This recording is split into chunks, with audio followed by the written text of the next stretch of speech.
እዚ ሬድዮ ድምፂ ኣሜሪካ እዩ። ሬድዮ ድምፂ ኣሜሪካ ብሳተላይት ዘመሓላልፎ መደብ ቀዳመ ሰንበት እዩ።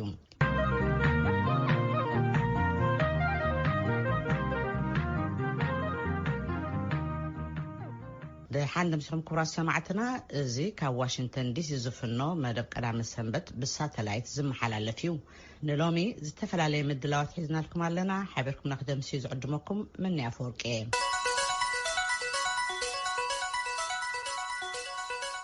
ሰራዊት ኢትዮጵያ ኣብ ምዕራብ ክልል ትግራይ ኣብ ልዕሊ ሓይልታት ክልል ከም ዝተዓወተ ቀዳማይ ሚኒስትር ኢትዮጵያ አብይ አሕመድ ኣፍሊጡ።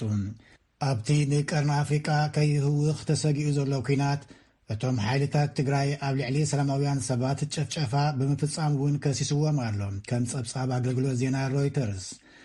ምዕራባዊ ክፋል ክልል ትግራይ ናፃ ወፂሎ ዝበለ ቀዳማይ ሚኒስትር አብይ አሕመድ እቲ ሰራዊት ሰብኣዊ ኣገልግሎት እውን ይህብ ኣሎ ኢሉ ሰራዊት ኢትዮጵያ ንሽራሮ ክቆጻጸር ከሎ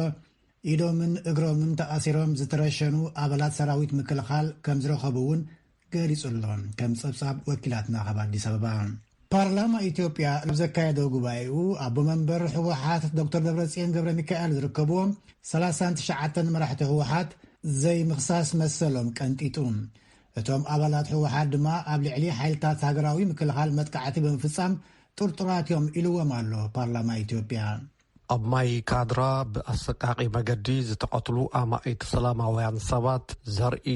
ኣስከሬናት ከም ዝረኸበ ኣምነስቲ ኢንተርናሽናል ገሊጹ። እዚ ከምዚ ኢሉ ከሎ ኣብ ማይ ካድራ ጅምላዊ ቅትለት ተፈጺሙ ኣብ ዝበሃለሉ እዋን መግለጺ ዝሃባ ኮሚሽነር ሰብኣዊ መሰላት ሕቡራት ሃገራት ሚሸል ባችለት ነቲ ብናህሪ የንቆልቁል ኣሎ ዝበልኦ ኩነተ ኣብ ትግራይ ከም ዘተሓሳሰበን ጠቂሰን ሰራዊት ክልል ትግራይን ሰራዊት ፌደራል መንግስትን ነቲ ዝጀመርዎ ውግእ እንተቐጺሎሞ ኩነታት ካብ ቁፅፅር ወፃኢ ክኾን እዩ ከቢድ ሞት ህይወትን ጥፍኣት ንብረትን ከምኡውን ኣብ ውሽጢ ኢትዮጵያን ዶብ ሰገርን ምፍንቓልን ስደትን ክውስኽ እዩለን። ጠንቂ እቲ ኣብ ማይ ካድራ ተፈጺሙ ዝበሃል ጅምላዊ ቅትለት ንጹር ሓበሬታ ኣይተረኽበን ዝበላ ኮሚሽነር ሰብኣዊ መሰላት ሕቡራት ሃገራት ሙሉእ መስርሕ ምጽራይ ንኽካየድ እውን ጸዊዐን። እቲ መጥቃዕቲ ኣብቲ ውግእ ዝሳተፉ ብዘለዉ ወገናት ኮነ ተባሂሉ ተፈጺሙ እንተኾይኑ ብገበን ኩናት ዘሕትት እዩ እውን ኢለን ኣለዋ። ናብ ክልቲኦም ወገናት ኣብ ዘሕለፍኦ መልእኽቲ ኣብ ከምዚ ዓይነቱ ውግእ ተዓዋቲ ኣይክህሉን እዩ፣ ስለዚ ከይደንጎኹም ንኣፈላላይኩም ብልዝብ ፍትሕዎ ከም ዝበላ ካብ ሕቡራት ሃገራት ዝመጸና ዜና ሓቢሩ።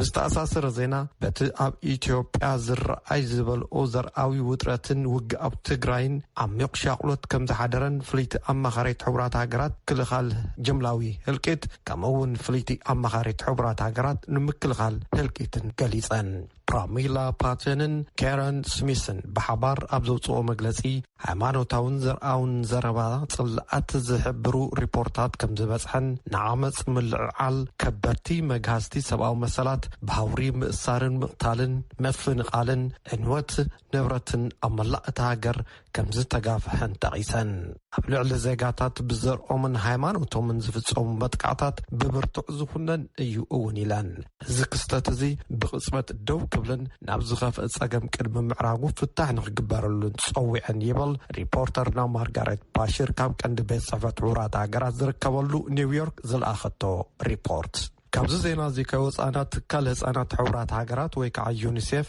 ብወገኑ ብሰንኪ እቲ ኣብ ትግራይ ይካየድ ዘሎ ውግእ ድሕነት ቆልዑ ኣዝጊዩኒ ኣሎ ዝብል መግለፂ ኣውፅኡ። ዩኒሴፍ ወሲኹ ኣብቲ ውግእ ዝሳተፉ ኩሎም ወገናት ንዓለም ለኸ ሕጊ ንክኽተሉን ንህፃናት ክሕልውን ፀዊዑ ኣሎ። ኩሎም ወገናት ዓለም ለኻዊ ትካላትን ኣብቲ ከባቢ ብዘይገደብ ንክበፅሑ ክሕግዙ ናብ ሰላማውያን ሰባትን ናብ ቆልዑን መሰረታዊ ቀረባትን ክባፅሑን ክገብሩን ኣዘኻኺሩ ኣሎ።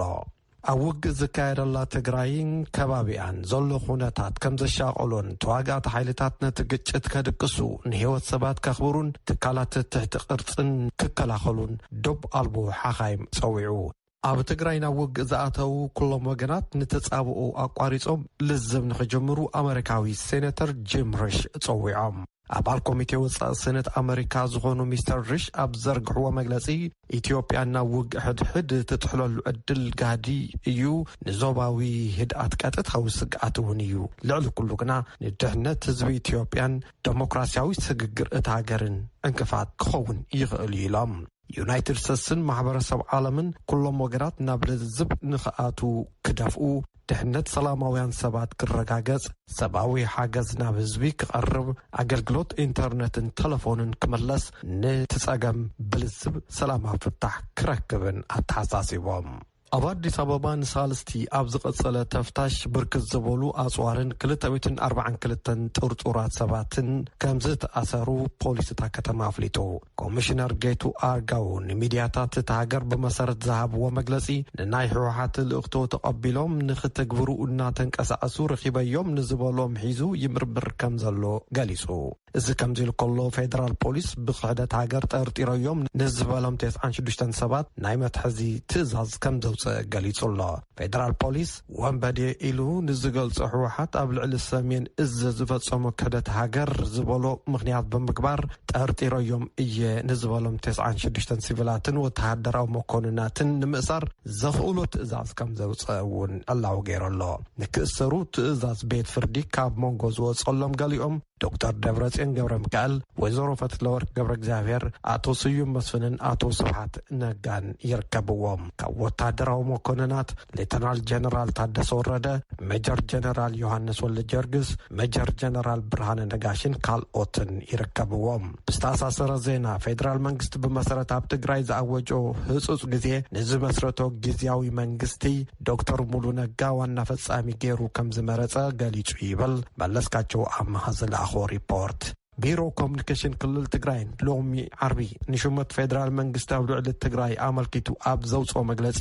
ሎሚ ኾነ ጽባሕ ዝኾነ ምድራዊ ሓይሊ ካብ ፍቓድ ህዝቢ ትግራይ ወጻኢ ንኸመሓድረካ ወይ ከዓ ንዝመረጽካዮም መራሕትኻ ክቕይሮም እየ ምባል ብደውካ ካብ ምሕላም ዝሰገረ ኣይኾነን ኢሉ ኣሎ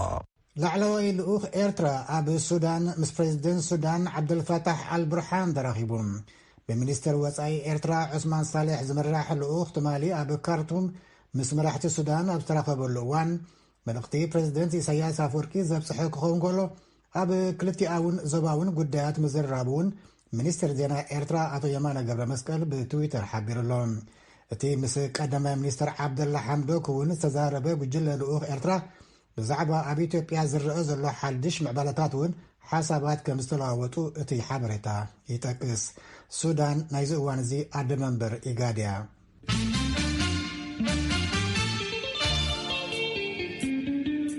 إذا تكتاتلو زلهم كاب واشنطن دي سي زفنو زلو مدب قدام سنبت بساتلايت زم حلال فيهم ኣብ ክልል ትግራይ ይካየድ ኣብ ዘሎ ኩናት ልዕሊ 10,000 ሰራዊት ማሪኽና ኢሎም መራሒ ክልል ትግራይ ዶክተር ደብረጽዮን ገብረ ሚካኤል ካብቶም ዝተማረኹ ኤርትራውያን እውን ይርከብዎም ኢሎም ኣለዉ ዶክተር ደብረጽዮን ኣብ መግለጺኦም ፌደራል መንግስቲ ህዝቢ ትግራይ ቀረብ ሓይሊ ኤሌክትሪክ ከይረክብ ንመፈልፈለ ሓይሊ ተከዘ ብነፋሪት ወቂዑ ክብሉ እውን ከሲሶም ኣለዉ ሙልጌታ ጽባሃ ካብ መቐለ ንዝስዕብ ጸብጻብ ሊኢኹልና ኣሎ مرحي منجست كلل تجري دكتور دبرتيون قبر ميكائيل تمالي أبزهابو مبرهم تيزباو كينات قتيل الليلم حزبي نتورار يمكت الله زبالو دكتور دبرتيون سراويت كلته هجراتن حيل حدا كلل تدميرهم يوقعوا زلوا ولا انتخنوا بجننت يمكت الله بوالد ما تزاريبهم أب معراب تجري حزبي مسمك لخل حيل تكلل بمخوان يمكت الله زبالو تمرحي حزون تتناخيرو قتيل الله بمبال حبيرهم يوم أبز حزوان زخور تاريخي فتأمله زيد ما بغت عليه كذكري زاجيد على 10,000 سراوي تماريخهم يوم دكتور دبرتيون صاحبي زلو مخته زغورنا لا 10,000 زخون تتحزل مخته جنا سلازون قصلي لا 10,000 قمت نخيلنا كم عينت قتل كم عينت وق يكاي كم زلو لا 10,000 تتحزم له اليوم كم امنتنا وعواوينا نحزم زلنا تولدهم نفلنا اتحزنا تفلالي هنا يفلنا قدمون ينورن حزونا يكون ما يكون بيرسب عوال سراوي تكون بعواوينا نحزم زلنا ካብ መንጎም ኤርትራውያን ይርከብዎም ኢሎም ኣብ ዝውግእ ዝተማረኹ ወታደራዊ ሻዕብያ እውን ኣሎ ዝውግእ ሕዝቡን ዝሕዝን እኳ እንትኾነ ብሓይሊ ዝመፀ ስለ ዝኾነ ብሓይሊ ንምክት ግቡእ እዩ እዞም ክልተ ሓሰውቲ ውልቀ መልእኽቲ ካብ ኤርትራ ዝኣተው የለና በሉ ብዝተፈላለዩ ሚድያታት ዘሕልፍዎ ዝነበሩ ብጭቡጥ ብሓደ ይዋግኡ ከም ዘሎ መረጋገፂ ተረኺቡ ኣሎ እቶም ዝተማረኹ እውን ንኩሉ ግልፅና ንገብር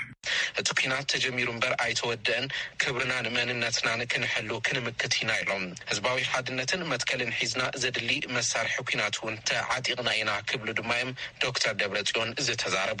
ህዝቢ ትግራይ ዓሌቱን መንጻት ዝተአወጀሉ ኩናት ብዝግባእ መኪቱ በዓወት ክዛዝም ድማ ክብልዮም ዝተዛረቡ በመንግስት ፌደራል ዝወሃቡ ግልጋሎት ኤሌክትሪክ ስልኪ ኢንተርኔትን ባንክን ተቋሪጾሎ ዝበሉ ዶክተር ደብረጽዮን ግልጋሎት ኤሌክትሪክ ካብቲ ክልል ዝርከቡ ኃይል መፈልፈሊ በመጥቃም ህዝቢ ክግልገል ጌርና ኢና ኢሎም ኮይኑ ግና ካብ በቅድሚ ትማል ጀሚሩ መንግስት ፌደራል መፈልፈሊ ኃይል ኤሌክትሪክ ተከዘን ብተወሳኺ ድማ መከፋፈሊ ኃይሊ ብነፈርቱ ውግእ ደብዲቡ ግልጋሎት ክቋረጽ ጌሩ ክብሉ ተዛሪቦም ዘሎ ግድብ ኃይል ኤሌክትሪክ መንጫዊ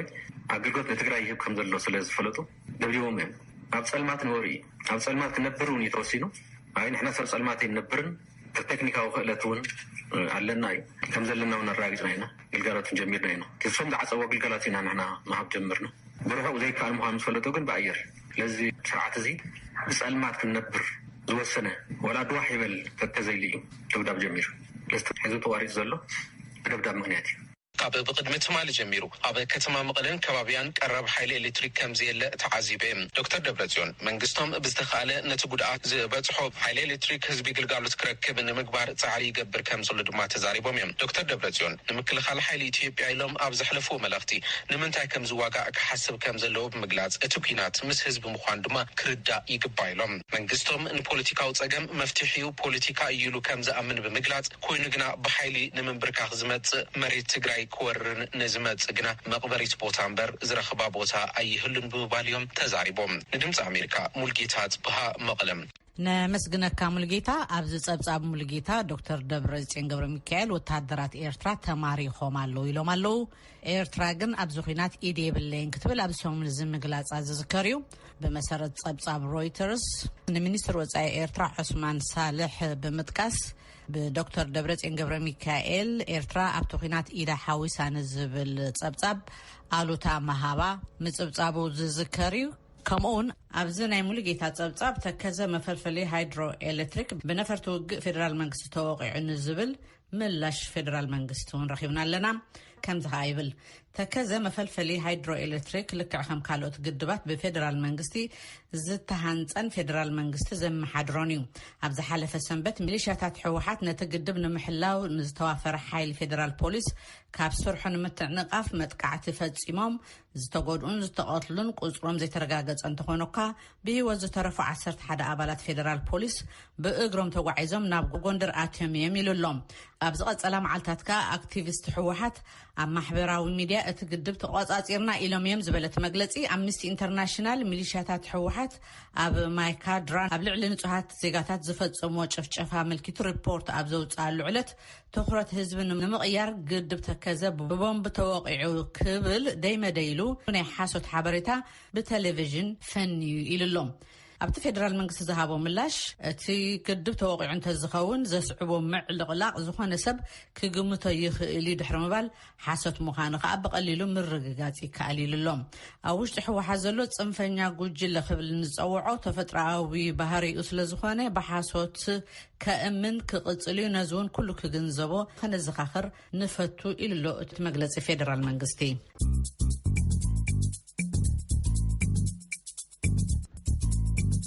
እዚ ተከታተልዎ ዘለኹም ካብ ዋሽንግተን ዲሲ ዝፍኖ ዘሎ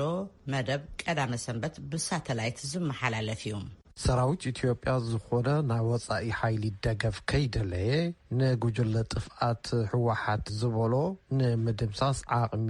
ኣለዎ ክብሉ ሚኒስትር መከላኸሊ እቲ ሃገር ዶክተር ቀነዓ ያዴታ ገሊጾም ብኻልእ ዜና 17 መኮንናት ሰራዊት መራኸቢ በመብታኽ ንሕወሓት ምቹእ ኩነታት ፈጢሮም ብዝብል ከም ዝኣሰረ መንግስቲ ኢትዮጵያ ገሊጾሎ ሓይሊ ኣየር ኢትዮጵያ ድማ ነቲ ጸላኢ ክጥቀመሉ ሓሲቡ ዝነበረ ዕላማታት ዝበሎ ካብ ጥቕሚ ወጻኢ ገይረ ኣለኹ ይብል ካብ ዝተፈላለዩ ሪፖርተራትና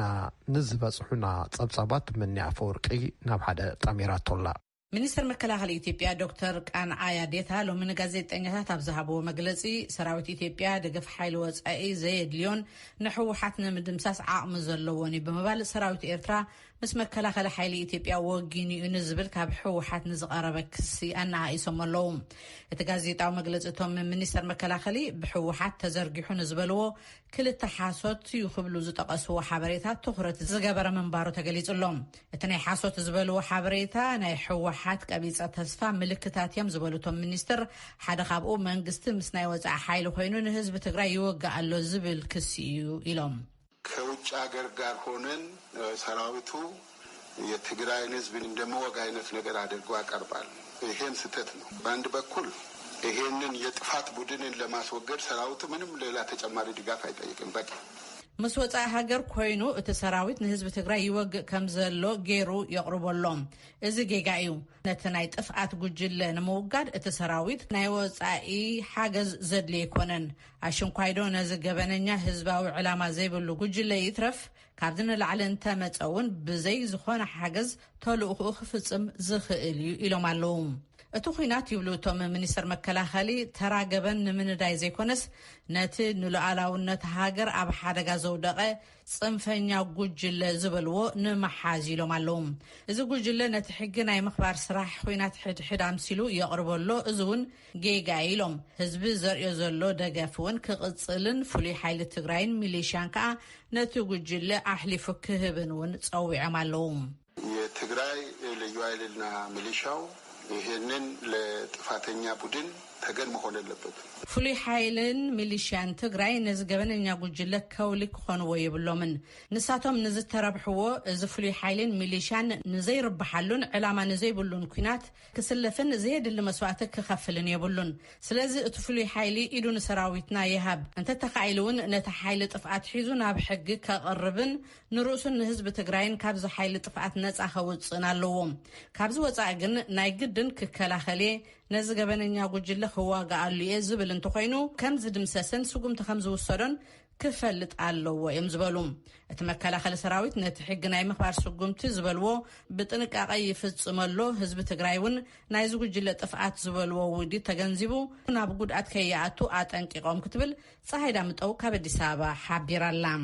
እዚ ከምዚ ኢሉ እንከሎ መንግስቲ ኢትዮጵያ ቀንዲ እስትንፋስ ህይወት መራሕቲ ሕወሓት ነይሮም ዝበሎም መእከቢ ነዳዲ ዘይትን ኣፅዋረትን ካልኦትን ዝተመርፁ ዒላማታት ነፈርቲ ውግእ ሓይሊ ኣየር ኢትዮጵያ ኣዕንየን ክብሉ ቀንዲ ኣዛዚ ሓይሊ ኣየር ኢትዮጵያ ሜጀር ጀነራል ይልማ መርዳሳ ተዛሪቦም ክብል ቴሌቪዥን ኢትዮጵያ ሓቢሩሎም እቲ ዜና ነቶም ጀነራል ብምጥቃስ እተን ነፈርቲ ውግእ ከም ድሌተን እናተመላለሳ ዕላምአን ይድብድባ ምንባረንን እቶም ፓይለታት እውን ሰላማዊ ሰብ ዝጉዳእ እንተመሲልዎም ከም ዝምለሱን ከም ኣድላይነቱን እቲ ደብዳብ ከም ዝቕፅልን ተዛሪቦም ይብል እቲ ዜና መንግስታዊ ሚድያ ኢትዮጵያ ብተመሳሳሊ ዜና ኣብ ህዝብን ሃገርን ዝተዋሃቦም ሓደራ ሓዲጎም ክሕደት ሃገር ዝፈጸሙን ኣካል ውድት ሕወሓት ነይሮም ዝበሎም ጀነራል መኮንናትን ላዕለዎትን ታሕተዎትን ሹመኛታት ኣሲረ ክብል ፌደራል ፖሊስ ምግላጹ ሚድያ መንግስቲ ኢትዮጵያ ገሊጹሎም እዞም ወተሃደራዊ መኮንናት 24 ጥቅምቲ ምስ ሰሜን እዝ ዝነበረ ርክብ ሙሉእ ብሙሉእ ክብትኽ ብምግባር ነቲ ጁንታ ክብል ዝገለጾ ጉጅለ ሕወሓት ኩነታት ክጥዕም ገይሮም ተባሂሎም ዝተጠርጠሩ ሜጀር ጀነራል ገብረመድህን ፍቃዱ ወዲ ነጮ ብዝብል ዝጽውዑ ምስ ተሓባበርቶም ብክሕደት ሃገር ብመከላኸሊ ሃገርን ኮሚሽን ፌደራል ፖሊስን ከም ዝተታሕዙ ቴሌቪዥን ኢትዮጵያ ሓቢሩሎም ሜጀር ጀነራል ገብረመድህን ፍቃዱ ወዲ ነጮ ቅድሚ ዝለውጢ ኣብ መከላኸሊ ሰራዊት ኣዛዚ ኣጋዚ ኮማንዶን ፍሉይ ሓይልን ዝነበሩን ድሕሪ ለውጢ ከዓ ኣብ መከላኸሊ ሰራዊት ሓላፊ መምርሒ ርክብ ከም ዝነበሩ ተገሊጹሎም ድሓር ከዓ ቦምብታትን ናይ ሚሳይል መሳርሕን ዝሓዙ 11 ሰናዱቕ ናውቲ መራኸቢኦም ብዝብል ናብ ትግራይ ንምልኣኽ ክዳለዉ ከለዉ ኢድ ብኢድ ተታሒዞም ኣለዉ ኢሉ ሎቱ ዜና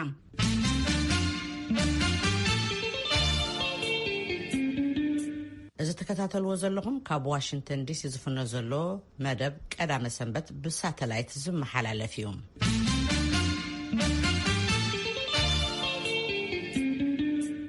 ንዓመታት በዓሌታዊ ዘይምስምማዕ ክትሳቀል ፀንሐት ኢትዮጵያ ኣብ ዝሓለፈ ሰሙን ኣብ መንጎ ሓይልታት መንግስትን ሰራዊት ትግራይን ዝተላዕለ ኩናት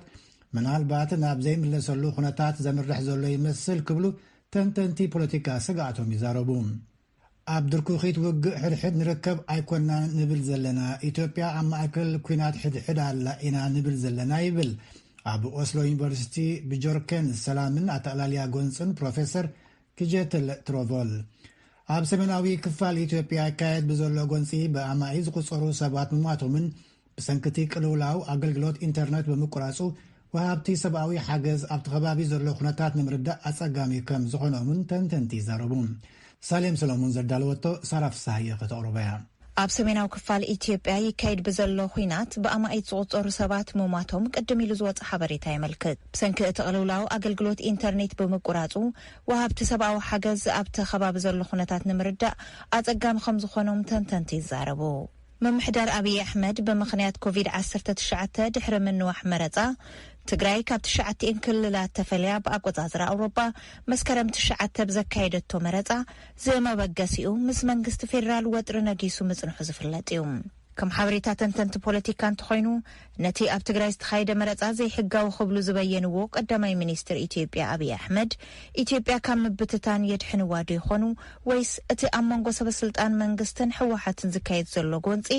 ሕቆ እቲ ግመል ዝሰበረ ዕንፀይቲ ይኸውን ዝብል ዘተሓትት ጉዳይ እዩ ይብል ትሮምቮል ንቪኦኤ ኣብ ዝሃቦ መብርሂ።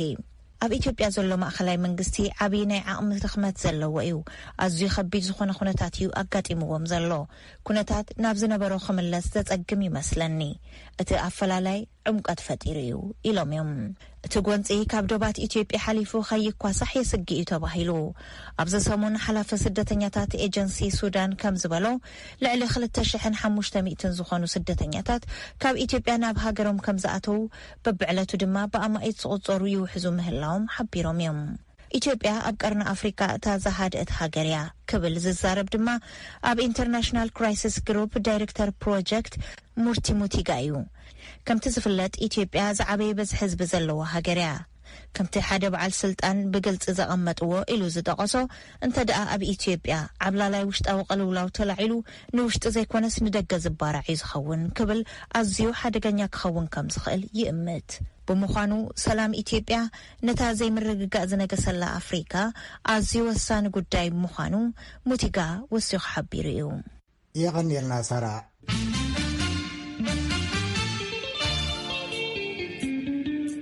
እዚ ተከታተልዎ ዘለኹም ካብ ዋሽንግተን ዲሲ ዝፍኖ ዘሎ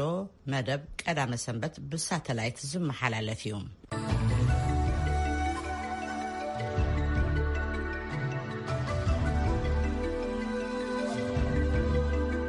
ዓለም ለኸ ተሓላቒ ሰብኣዊ መሰላት ኣምነስቲ ኢንተርናሽናል ትማሊ ኣብ ዘውፅኦ ሓድሽ ሪፖርት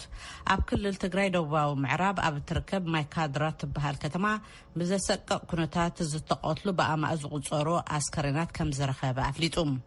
ኣብቲ ኩናት ዝኾነ ተሳትፎ ንዘይብሎም ንጹሃት ሰባት ምጭፍጫፍ ብገበን ኩናት ዘሕትት ተግባር ምዃኑን ኣምነስቲ ኣፍሊጡሎም። ጽዮን ግርማ ዝሰርሓቶ ጸብጻብን ኣብዚ ጉዳይ ክልል ኣምሓራን ፌደራል መንግስትን ዝበልዎ ጠሚሩ ተወልደ ገብርኤል ሒዝወሎ። ኣብ ኣምነስቲ ኢንተርናሽናል ዳይሬክተር ምብራቕን ደቡብን ኣፍሪካ ዲፕሎስ ሚቼና ምስቲ ዝካየድ ዘሎ ኩናት ምንም ርክብ ዘይብሎም ናይ መዓልቲ ሰራሕተኛታት ዝመስሉ ብዙሓት ሲቪላት ምጭፍጫፎም ኣረጋጊጽና ኢሉ። ኣምነስቲ ኣብ እዋን ጎንፂ ንሓበሬታ መረዳእታ ዝኸውን ቤተ ሙከራ ናይ ዲጂታል ስእሊ መረጋገፂ ከምኡውን ናይ ሳተላይት ምስልታት ተጠቒሙ ዝገበሮ ምፅራይ ኣበየ ቦትኡ ተደርብዮም ኣብ ቃሬዛ ተቐሚጦም ዘርኢ ዘስካሕክሕ ቪድዮታት ኣብቲ ዝተጠቕሰ ዕለት ዝተሳእሉ ምዃኖም ምርግጋፁ ኣፍሊጡ። ኣብ ኣምነስቲ ኢንተርናሽናል ተመራማሪ ሰብኣዊ መሰላት ኣቶ ፍስሓ ተኽለ ንቪኦኤ ክገልጽ ከሎ ድማ ኣብቲ እዋን ኣስከሬናት ኣብ ምእካብን ንዝቆሰሉ ሰባት ብምፍላይ ናብ ሆስፒታል ኣብ ምምልላስ ንዝተሳተፉን ሰባት ኣዘራሪብና ኢና ድሕሪ ምባል እቶም ዝተጨፍጨፉ ኣብቲ ኩናት ተሳትፎ ዘይነበሮም እዮም ኢሉ። የምርመራ ዘዴያችን ያረጋገጥ ነው። ፎቶዎቹም እና ቪዲዮቹ እዛ አካባቢ እንደሆኑ አረጋግጠናል። በዚህ እንግዲህ ብናይ ምርመራ ሜላታትና ከም ዘረጋግጽናዮ ብዙሓት ብኣማእቲ ዝቁጸሩ ሰባት ከም ዝሞቱ እዩ። ግን ስልክን ኢንተርኔትን ብዘይ ምህላው ብዝሓሸ ደረጃ ካብ መንግስትን ካልኦት ኣካላትን ክንረጋግጽ ኣይከኣልናን። ኣምነስቲ ነቲ ጭፍጨፋ ብቐጥታ ተሓታቲ መን ምዃኑ ምርግጋጽ ከም ዘይከኣለ ብምግላጽ ነገር ግን ብመሰረት ካብ ምስክራት ዝተረኽበ መረጋገፂ ነቲ ተግባር ዝፈጸሙ እሙናት ሓይልታት ሕወሓት ምዃኖም ሓቢሩሎም። ድምፂ ኣሜሪካ ዘዘራረቦ ኣብ ክልል ትግራይ ምክትል ሓላፊ ቢሮ ኮሚኒኬሽን ኣቶ ሓድሽ በወገኑ ኣብ ልዕሊ ህዝቢ ትግራይ ዝተጀመረ ከቢድ ዘርኢ ናይ ምጥፋእ ወራር ንምቕጻል ኮነ ተባሂሉ ዝተዘርግሐ ሓሶት እዩ። ፍሉይ ሓይሊ ትግራይ ብሄር መሰረት ዝገበረ መጥቃዕቲ ናይ ምፍጻም ባህሊ የብሉን ኢሉ። ነዚ ምላሽ ዝሃበ ቢሮ ኮሚኒኬሽን ክልል ኣምሓራ ድማ ኣብ ልዕሊ ሰሜናዊ እዚ ክሕደት ዝፈጸመ ህወሓት ከምኡን ተበለ ኣይገርምን እዩ ድሕሪ ምባል ህዝቢ ኣምሓራ ጸላእቱ መን ምዃኖም ጽቡቕ ገይሩ ይፈልጥ እዩ ምስ ህዝቢ ትግራይ ኣይጋጭን እዩ ኢሉ ከም ሓበሬታ ወኪልና ኣስቴር ምስጋናው። ብኻልእ ወገን ኣብ ጥቓ ሑመራ ኣብ ትርከብ ከተማ ማይካድራ ኣብ ልዕሊ ተወላዶ ኣምሓራ ዘሰቅቕ ዘርኢ ናይ ምጥፋዕ ገበን ዝፈጸሙ ጉጅለ ህወሓት ከም ዝኾኑ ገዛኢ ፓርቲ ክልል ኣምሓራ ኣፍሊጡሎም። ፓርቲ ብልጽግና ክልል ኣምሓራ ኣብ ዘውፅኦ መግለጺ ህወሓት ነቲ ጭፍጨፋ ዝፈጸመ ኣብ መንጎ ህዝብታት ኩናት ሕድሕድ ንኽለዓል እዩ ኢሉሎም። ህዝቢ ኣምሓራ ግን ጸላእቱ መን ምዃኖም ጽቡቕ ገይሩ ይፈልጥ እዩ ምስ ህዝቢ ትግራይ ኣይጋጭን እዩ ኢሉሎም። ሓድሽ ርእሲ ምምሕዳር ክልል ኣምሓራ ኣቶ ኣገኘው ተሻገር ድማ እቲ ተግባር ኣብ ዓለም ለኸ ቤት ፍርዲ ገበን ICC ዘሕትት ገበን ምዃኑ ኢና ንኣምን ኢሉሎም። ተመራማሪ ኣምነስቲ ኢንተርናሽናል ኣቶ ፍስሓ ተኽለ ኣብታ ከተማ ናይ ስልኪ ኣገልግሎትን ኢንተርነትን ስለ ዝተቋረፀ ተወሳኺ ምፅራይ ዘድልዮ ሓበሬታታት ምርካብ ከም ዘይተኻእለ ድሕሪ ምሕባር ነገር ግን እዞም ሰባት ሞይቶም ኣብ ዝተረኸብሉ ከባቢ ፌደራል ሓይሊ ቅድሚ ምእታው ኣብ ትሕቲ ብህወሓት ዝእዘዙ ሓይልታት ከም ዝነበረ ተሓቢሩሎም። ከተማዋን በማን ነበር በወቅቱ የሚቆጣጠራት እና ሰዎች በሞቱበት በሚለው ጊዜ ስናየው የትግራይ ክልል ሰራዊት ባለ እዞም ሰባት ኣብ ዝሞቱሉ እዋን እታ ከተማ ኣብ ትሕቲ ቁፅር መን ነይራ ዝብል እንተርኢና ሰራዊት ክልል ትግራይ ኣብ ዝነበሩሉ እዋን ከም ዝተፈጸመ እዩ ዘርኢ ግን ነዚ ብትክክል ንምርጋጽ ብፍላይ ንነበርታ ከተማ ንምዝራብ መስመር ዕፁ ስለ ዝኾነ ካብቶም ዘመላኽቱ ጉዳያት ንላዕሊ ንምርጋጽ ኣይተኸኣለን። ኣተሓሒዙ ናይዞም ሰባት ኣስከሬን መከላኸሊ ሰራዊት ናብታ ከተማ ዝኣተወሉን ሓይልታት ክልል ትግራይ ዝነበሩሉን ዕለትን ግዜን እንተኣነጻጺርናዮ ሰራዊት ክልል ትግራይ ኣብ ዝነበረሉ እዋን ከም ዝተፈጸመ እዩ ዘርኤና ኢሉሎም። ርክብ ስልኪ ስለ ዝተቋረፀ ንነበርቲ ንምዝርራብ ዕንቅፋት ስለ ዘጋጠመና እምበር እቲ ቅትለት ብፍሉይ ሓይሊ ክልል ትግራይ ምፍጻሙ ዝሕብር መረዳእታታት ኣሎ እዩ ኢሉሎም ኣቶ ፍስሓ። ኣብ ኣምነስቲ ኢንተርናሽናል ዳይሬክተር ደቡብን ምብራቅን ኣፍሪቃ ዲፕሮስ ሙቼና ብወገኑ መንግስቲ ኢትዮጵያ ነዚ ኣብ ልዕሊ ሰላማውያን ዜጋታት ዝተፈጸመ መጥቃዕቲ ብግልጽን ገለልተኛ ብዝኾነን ብብቕዓትን ቅልጣፈን መርመራ ክካየደሉ ብምግባር እቶም ፈጸምቱ ብቕልጡፍ ናብ ፍርዲ ከም ዝቐርቡ ክገብር ኣለዎ ኢሉሎም። ኣተሓሒዙ ኣብ ዘስፈሮ መልእኽቲ ኣዘዝቲ ሕወሓትን ሓለፍትን ኣብ ልዕሊ ዜጋታት ዝፍጸሙ መጥቃዕትታት ብመሰረት ዓለም ለኸ ሕጊ ኩናት ፍጹም ዝተኸልከለን ብገበን ዘቕፅዕን ተግባር ምዃኑ ንሓይልታት ጸጥኦምን ደገፍቶምን ግልጽ ክገብሩ ኣለዎም ኢሉሎም። አቶ ፍስሓ ተክለ እውን ነዚ ሓሳብ እዚ የብርህ ሰላማዊ ነዋሪዎች ናቸው እና በምንም መልኩ ለሚደረገው ጦርነት የሚያበረክቱት አስተዋጽኦ የለም። ያ ደግሞ ሰላማውያን ነበርቲ እዮም ነቲ ዝካየድ ኩናት ዘበርክትዎ ነገር የለን የብሎምን እዚ ድማ ዓለም ለኻዊ ሕጊ እዩ ንሰላማውያን ሰባት ምጥቃዕ ይከኣልን እዩ ኢትዮጵያውያን ዝፈረመትሉ ኢትዮጵያ እውን ዝፈረመትሉ ናይ ጄኔቫ ውዕል እውን ኣሎ ስለዚ ኣብዚ ጉዳይ ዝሳተፉ ወገናት ነዚ ክፈልጥዎ ይግባእ ኣብ ክልል ትግራይ ኣብ ዘሎ ግጭት ተሳተፍቲ ዝኾኑ ኩሎም ሕግታት ዓለም ለኻዊ ምኽባር ሰብኣዊ መሰላት ክኽብሩ ኣምነስቲ ኣተሓሳሲብሎም ብተወሳኺ ድማ ሰብኣዊ መሰላት ብዘኽብር መልክዑ ኣብ ልዕሊ ሲቪላት እውን ጉድኣት ንኸይወርድ ንምርግጋጽ መንግስቲ ናይ ስልክን ኢንተርነትን ኣገልግሎት ክቕጽል ኣለዎ ኢሉሎም